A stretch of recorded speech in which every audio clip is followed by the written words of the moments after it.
So hello guys, magluluto tayo ngayon ng pasta or spaghetti. Kayaan nyo na yung aking kawali kasi parehas lang yan sa nagluto, may pinagdaanan. Ang daming pinagdaanan sa kawali na yan. Pero pwede pa naman siya. So lagyan natin na siya ng mantika. Pero olive oil yung gamit ko. Ibaling marami, olive oil naman siya. Lalagyan natin sibuyas.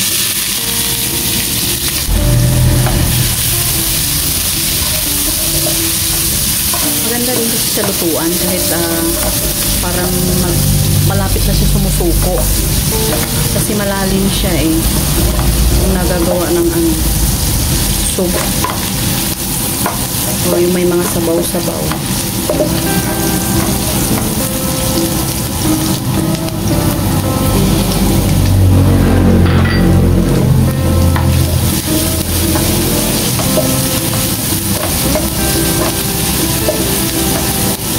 And then yung beef, ground beef.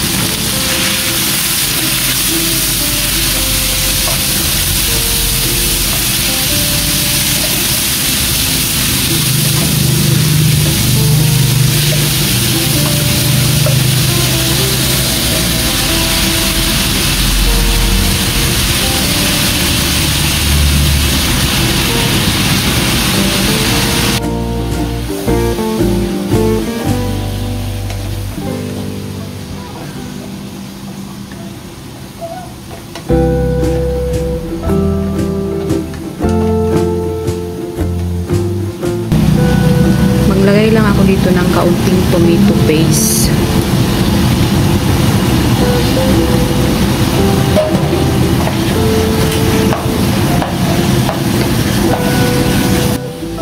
Ayan na at nagiging makulay na ang ating beef, ang ating ground beef.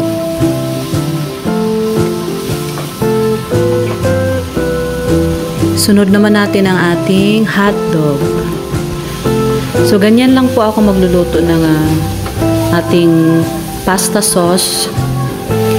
Depende na rin naman sa atin kung anong mga style sa pagluluto ng ating pasta or spaghetti. Tapos, maglagay din ako ng isang beef cube. Pangpalasa. Maglalagay din pala ako ng mushroom.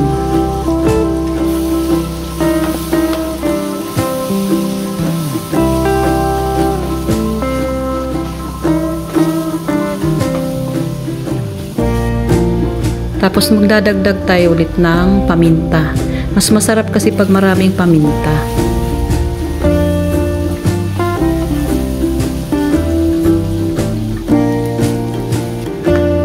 Tapos dito na at ilalagay na natin ang ating sauce, spaghetti sauce. So ang ginamit ko is Italian sauce. Ayan, kasi mas masarap yung medyo siya, maasim-asim na manamis-tamis.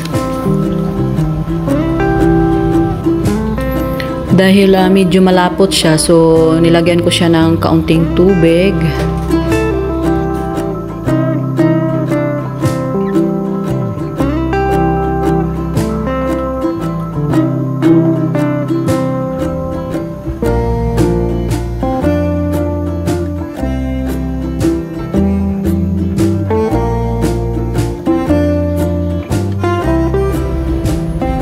Maglagay din ako ng kaunting asukal, kaunti lang naman.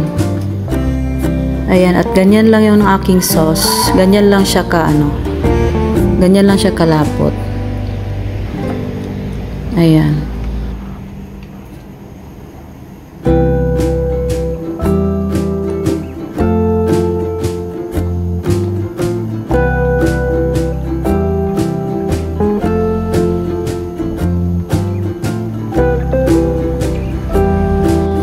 At saka dito naman, nagpainit na ako ng tubig para sa ating pasta. So, ilagyan natin ng kaunting asin at kaunting mantika para hindi magdikit-dikit yung ating pasta.